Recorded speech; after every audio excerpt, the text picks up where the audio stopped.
Hey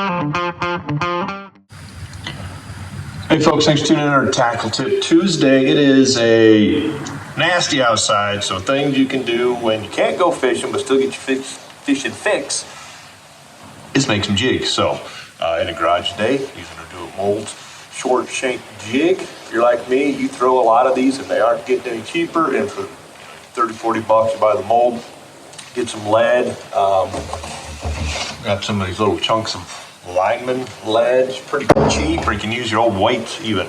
Melt them down, pour yourself some jigs to the size you want.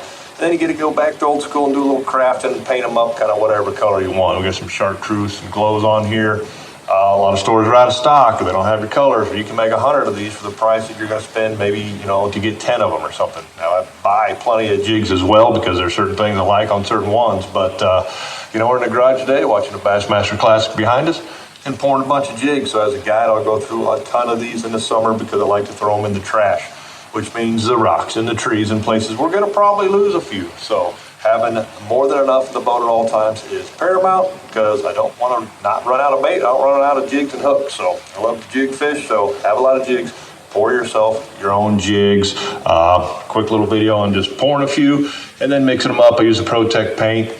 Then last step, which I've been skipping this for years, but I just picked one up the other day, a little toaster oven, crank it up to 300 degrees, 320 for about 20 or 30 minutes. Get that coat on there nice and hard. It'll keep them from chipping. So I also put a little bit of foam in the bottom of my jig box, so when they're bouncing around the boat, they're not chipping all their paint off. If you don't cook them, you can use them in your oven in your house, hang them on the rack as well. They're just going to smell a little bit.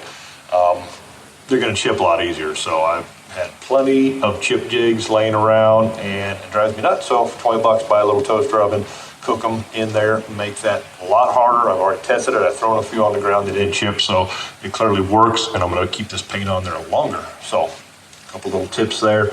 And paint brushes work really good.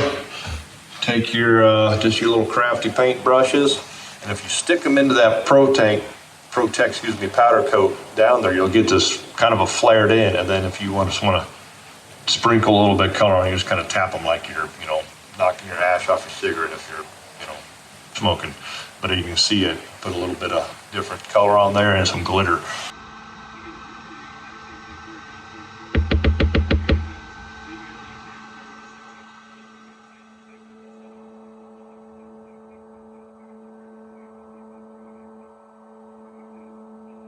Sparkle. So there you go. Thanks for Tackle Tip Tuesday. Save a few bucks. Make your own jigs.